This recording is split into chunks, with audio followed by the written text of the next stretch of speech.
Huge protests in India today as hundreds of thousands of women marched in cities across the country, outraged over the recent rape and murder of a young female doctor at the hospital where she worked.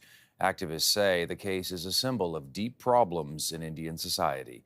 CTV's Heather Wright is covering this story for us today. Heather, a lot of anger and frustration. Anger, frustration, and fear, Todd. A number of women speaking out about the lack of safety for women in India, despite a number of new laws that have been put in place.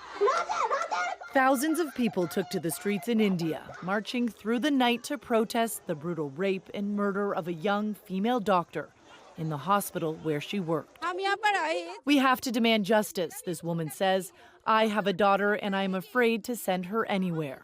The 31-year-old doctor was found dead on Friday. Police say she had been raped and was found bleeding from her eyes and mouth. A volunteer police officer has been charged in connection to the case. In cities across the country, women and men took to the streets at dark to, quote, reclaim the night. Marches aimed at calling attention to the lack of safety for women in India, especially at dark. I am angry. I am appalled. But I'm also not surprised. Deeplina Banerjee is a PhD candidate at Western University and is from Kolkata, where the young doctor was murdered. She says the prevalence of sexual violence in her home country is rampant. This is a result of a very ingrained culture of impunity, silencing, and shaming.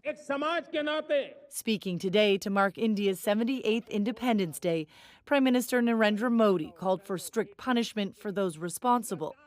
New, tougher laws were passed in the wake of the 2012 gang rape and murder of a young woman on a Delhi bus, seen as a turning point in women's safety in India.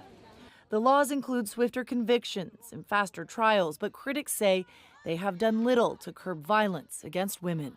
Protesters say these demonstrations are just the beginning, one calling them a mass awakening, hoping for not only government action, but a shift in culture as well.